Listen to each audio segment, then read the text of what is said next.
വിശ്വാസത്തിൽ എന്നും മുന്നേറും ഞാൻ, വിശ്വാസത്താലെല്ലാം ചെയ്തിടും ഞാൻ. വിശ്വാസത്തിൽ എന്നും മുന്നേറും ഞാൻ, വിശ്വാസത്താലെല്ലാം ചെയ്തിടും ഞാൻ. ഒന്നും അസാധ്യമായില്ലെന്റെ മുൻപിൽ ജയമെനിക്കുണ്ട്.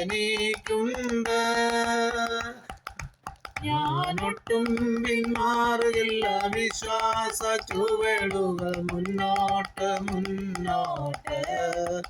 ആരെല്ലാം എതിർത്താലും എന്തെല്ലാം ഭാവിച്ചാലും പിന്മാറുകില്ല ഇനി ഞാൻ. അധികാരത്തോടെ ഇനി കൽപ്പിക്കും ഞാൻ, പ്രതികൂലങ്ങൾ മാറിപ്പോകും. ഒന്നും അസാധ്യമായില്ലെന്റെ മുന്നിൽ ജയം എനിക്കുണ്ട്. അനർത്ഥമുണ്ടെന്നു ഞാൻ ഭയപ്പെടില്ല, തോൽവി വരുമെന്നു ഞാൻ ഭയപ്പെടില്ല. അനർത്ഥമുണ്ടെന്നു ഞാൻ ഭയപ്പെടില്ല, തോൽവി വരുമെന്നു ഞാൻ ഭയപ്പെടില്ല. ശത്രു ജയിക്കുമെന്നോ ഭാവി നശിക്കുമെന്നോ ഇനിമേ ഞാൻ ഭയപ്പെടില്ല. ഞാനൊട്ടും പിന്മാറുകില്ല, വിശ്വാസ ചുവടുകൾ മുന്നോട്ട് മുന്നോട്ട്. ആരെല്ലാം എതിർത്താലും എന്തെല്ലാം ഭാവിച്ചാലും പിന്മാറുകില്ല ഞാൻ. അധികാരത്തോടെ ഇനി കൽപ്പിക്കും ഞാൻ, പ്രതികൂലങ്ങൾ മാറിപ്പോകും. ഒന്നും അസാധ്യമായില്ലെന്റെ മുൻപിൽ ജയം എനിക്കുണ്ട്. കർത്താവായ യേശുക്രിസ്തുവിൻ്റെ നിസ്തുല്യ നാമത്തിൽ എല്ലാ പ്രിയ ശ്രോതാക്കൾക്കും സ്നേഹവന്ദനം അറിയിക്കുകയാണ്. ഇന്നത്തെ നമ്മുടെ ചിന്തയ്ക്കായിട്ട് ന്യായാധിപന്മാരുടെ പുസ്തകം 6-ാം അധ്യായം 6 മുതൽ 8 വരെയുള്ള അധ്യായങ്ങളിലെ ചില സംഭവങ്ങളാണ് ഓർപ്പിക്കാൻ ആഗ്രഹിക്കുന്നത്. മനശ്ശെ ഗോത്രത്തിൽപ്പെട്ടവനായിരുന്നു ഗിദെയോൻ. ഇസ്രായേൽ മക്കൾ പിന്നെയും യഹോവയ്ക്ക് അനിഷ്ടമായത് ചെയ്തു. യഹോവ അവരെ 7 വർഷം മിദ്യാന്യരുടെ കയ്യിൽ ഏൽപ്പിച്ചു. മിദ്യാൻ ഇസ്രായേലിന്മേൽ ആധിപത്യം സ്ഥാപിച്ചു. ഇസ്രായേൽ ജനം മിദ്യാൻ നിമിത്തം പർവ്വതങ്ങളിലും ഗുഹകളിലും ദുർഗങ്ങളിലും ശരണമായി. ഇസ്രായേൽ വിതച്ചിരിക്കുമ്പോൾ മിദ്യാന്യരും അമാലേക്കരും കിഴക്ക് ദേശക്കാരും അവരുടെ നേരെ വരും. അവർ ഇസ്രായേലിനോട് വിരോധമായി പാളയിറങ്ങും. ഗസ വരെ നാട്ടിലെ വിള നശിപ്പിക്കും.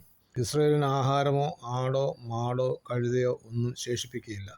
അങ്ങനെ മിദ്യാന്യരാൽ ഇസ്രായേൽ ഏറ്റവും ക്ഷയിച്ചു. അപ്പോൾ അവർ യഹോവയോട് നിലവിളിച്ചു.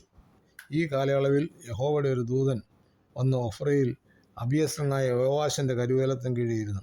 അവൻ്റെ മകനായ ഗിദെയോൻ ഗോതമ്പ് മിദ്യാന്യരുടെ കയ്യിൽ പെടാതെ ഇരിപ്പാൻ മുന്തിരിച്ചക്കൻ അരികെ വെച്ച് മെതിക്കുകയായിരുന്നു. ഉടനെ യഹോവയുടെ ദൂതൻ അവന് പ്രത്യക്ഷനായി. അല്ലയോ പരാക്രമശാലിയെ, യഹോവ നിന്നോടുകൂടെ ഉണ്ടെന്ന് പറഞ്ഞു. ഗിദെയോൻ ദൂതനോട്, അയ്യോ യജമാനെ, യഹോവ നമ്മോടുകൂടെ ഉണ്ടെങ്കിൽ നമുക്കിതൊക്കെ ഭവിക്കുന്നത് എന്ത്?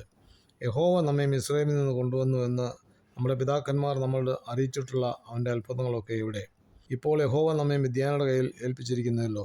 അപ്പോൾ യഹോവ അവനെ നോക്കി, നിന്റെ ഈ ബലത്തോട് പോകാം, നീ ഇസ്രായേലിനെ മിദ്യാന്യരുടെ കയ്യിൽ നിന്ന് രക്ഷിക്കും.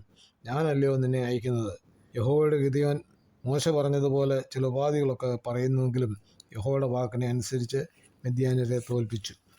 പ്രിയ ശ്രോതാക്കളെ, ഈ സംഭവം നമ്മുടെ ജീവിതമായി തുലനം ചെയ്ത് നോക്കുന്നത് ഏറ്റവും ശ്രേഷ്ഠമായിരിക്കും. എന്തുകൊണ്ടാണ് ഗിദെയോനെ ദൈവം തിരഞ്ഞെടുത്തത് എന്ന് നാം കണ്ടെത്തണം.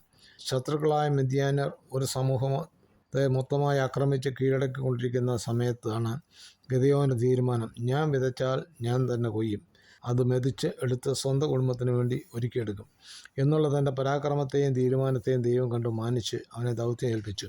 ദൈവത്തിൻ്റെ വാക്കിനെ വിശ്വസിച്ചും അനുസരിച്ചും പോയ ഗിദെയോൻ പരാജയപ്പെടുവാൻ ദൈവം സംഗതിയെ വരുത്തിയില്ല. നമ്മുടെ ക്രിസ്തീയ ജീവിതത്തിൽ ശത്രുവായ സാത്താൻ നമ്മുടെ നന്മകളെയൊക്കെ അപകരിച്ചും നശിപ്പിച്ചും മുടിപ്പിച്ചും പോകുന്ന കാലയളവുകളാണെങ്കിൽ ഇസ്രായേൽ ജനതയെപ്പോലെ ശത്രുവായ മിദ്യാനെ ഭയന്ന് ഒളിച്ചിരിക്കുന്നവരായിട്ടല്ല നാം ഓരോരുത്തരും ശത്രുവിനോട് പടപൊരുതുവാൻ, ശത്രുവിന് നമ്മുടെ അവകാശങ്ങളെ വിട്ടുകൊടുക്കാതെയും ആര് തീരുമാനത്തിൽ ഉറച്ചു നിൽക്കുമോ അവരോടൊപ്പം യഹോവ കൂടിയിരിക്കും. നമ്മുടെ പ്രവൃത്തികൾ നാം എത്രമാത്രം ഉത്സാഹമുള്ള ആണെന്ന് ദൈവം മാറി നിന്ന് നോക്കും. അപ്പോൾ ഗിദെയോനോട് പറഞ്ഞതുപോലെ നമ്മോടും പറയുവാനിടയാകട്ടെ, അല്ലയോ പരാക്രമശാലി എന്ന്. നമ്മുടെ നന്മകളെ ശത്രു അപകരിച്ചിട്ടുണ്ടെങ്കിൽ അത് മടക്കി ലഭിക്കുവാൻ നമ്മുടെ സ്വന്തം ശക്തി മാത്രം പോരാ, യഹോവ നമ്മോടൊപ്പം ഉണ്ടായിരിക്കണം. അതായത് യുദ്ധവീരനായ യഹോവ നമ്മോടുകൂടെ ഉണ്ടായിരിക്കും. നിങ്ങളുടെ നന്മകളെ ശത്രു അപഹരിച്ചിട്ടുണ്ടെങ്കിൽ തളരാതെ ശക്തിയോട് നിന്ന് പ്രവർത്തിക്കുമ്പോൾ ദൈവം നമുക്ക് തുണയായിരിക്കും. സർവശക്തനായ ദൈവം നമ്മളേവരെയും അതിനായിട്ട് ഒരുക്കട്ടെ. ദൈവം ഏവരെയും അനുഗ്രഹിക്കട്ടെ. തിരുവചന ഭാഗം തുടർന്ന് ലഭിക്കുവാൻ ഈ വീഡിയോ ലൈക്ക് ചെയ്യുക, ഷെയർ ചെയ്യുക, സബ്സ്ക്രൈബ് ചെയ്ത് സപ്പോർട്ട് ചെയ്യുക. അടുത്ത വീഡിയോയുമായി നമുക്ക് വീണ്ടും കാണാം.